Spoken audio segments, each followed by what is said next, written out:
c'est ce qu'on ne voit jamais, ce qu'on ne veut pas voir dans la vie des autres. Ce sur quoi on ferme les yeux, peut-être pour continuer à essayer de trouver un sens à la vie qu'on fait. Il nous arrive toutes sortes d'affaires dans la vie, puis justement, l'angle mort, c'est ça. Tu sais jamais toujours tout à fait qu'est-ce qui va t'arriver. Il y a comme un mélange, tu sais, il y a comme, ok, la vie ça peut être tough, mais des fois ça peut être beau aussi. Puis comme il y a de l'espoir, mais en même temps c'est la réalité, fait qu'on n'a jamais de waouh, c'est magique, la vie c'est facile, mais c'est réel, puis c'est pas déprimant. Angle mort, je trouve que c'est un bon thème, une bonne représentation de ce que Station X fait parce que de prendre ce qui est à première vue puis ce qui est disponible là directement, on va chercher ce qui est caché, ce qui est là tout le temps mais qui est caché. Puis on l'exprime. La toune Angle mort, c'est musicalement en tout cas, c'est quelque chose qui est un job. Puis on est venu à bout de ramener ça. Début, un milieu, une fin, d'avoir vraiment une structure intéressante. Ça, c'est vraiment une belle contribution de tout le monde. Je trouve que c'est un petit peu plus contemplatif que certaines tunes, sauf que ça fait encore une fois dans le concept du band, je trouve que c'est pousser un peu plus le band à être ce qu'il voudrait être normalement. C'est donc un peu moins chargé d'une intention, c'est-à-dire que quand on se laisse un peu plus aller, quand on se fait confiance, on a des tunes qui sont un peu plus smooth, un peu plus introspectives, un peu plus contemplatives, ce qui est très dur à créer quand on est dans une dynamique de band rock. Couleur Safran, c'est la toune qu'on va vendre à cher. Cela dit, moi c'est une toune que j'adore, qui est très atmosphérique, qui a une groove d'enfer. C'est une toune que c'est intéressant à décomposer parce qu'à la base c'est une structure qui est très simple mais qui s'enrichit considérablement au fur et à mesure que la pièce avance. Celle-là c'est comme la fin du monde, comme les gens ont l'air de mourir, puis il y a l'air d'avoir juste un océan, puis on est tous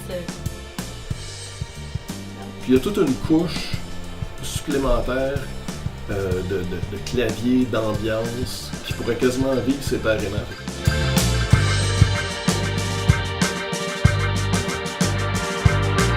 Puis là, avec Fondu au noir, on est rendu au fond du baril, il fait noir, il n'y a plus d'espoir, c'est comme on voit pas la lumière au bout du tunnel, mais dans le fond, il y en a une, tu sais. C'est vraiment un peu la fin du monde.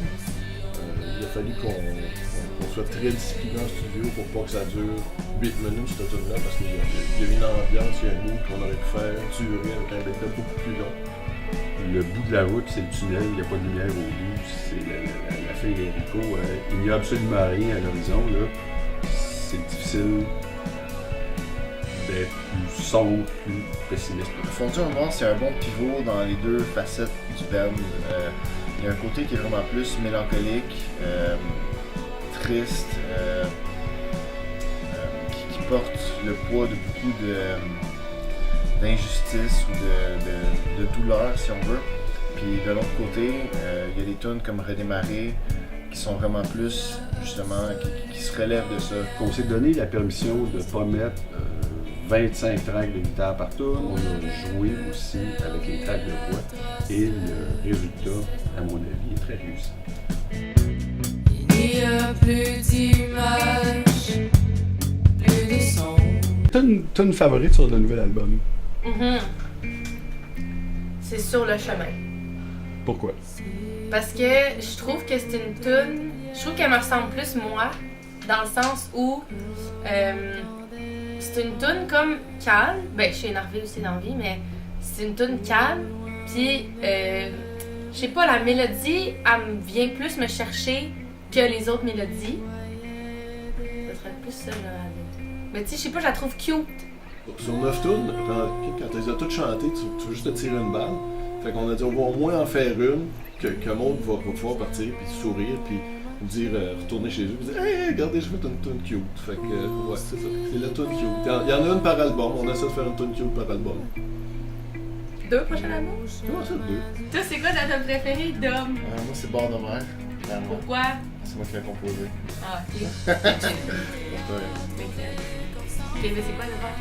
C'est vrai que c'est Bord de mer, mais c'est pas parce que moi qui l'ai composé, c'est parce que Mais là, non, c'est pas vrai, mais c'est vrai. Mon groupe favori? Greta Von Chose, là. Ok, votre bande préférée. Mais là, Chris, fait qu'il y a quoi de ça? Greta Van Fleet. C'est Roxy Music. Ça fait juste 25 ans qu'ils font plus rien. Toi? Moi, c'est nul. Ah non, shit.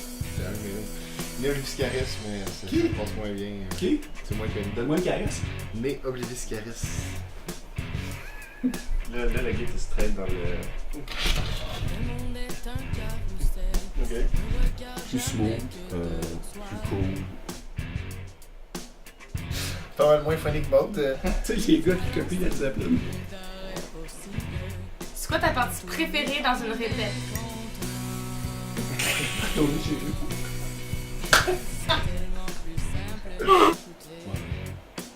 Ben là, faudrait juste. Pour être plus sérieux, il faudrait plus. Ok, ben écoutez, vous avez. Il était là. Écoutez, vous avez vu 3 capsules courtes qui vous présentent très rapidement le prochain album. On est très content, honnêtement, d'avoir fait cet album-là. On espère que vous avez aimé les capsules. On espère que vous n'hésiterez pas non plus à peut-être vous procurer 1, 2, 3, 4 pièces, sinon la totalité de l'album, ce à quoi on vous encourage vivement. Et ben, on J'arrête pas de faire espère... des niaiseries pendant que tu parles. business as usual. Et on espère vous voir peut-être, qui sait, live dans les prochains mois. Salut!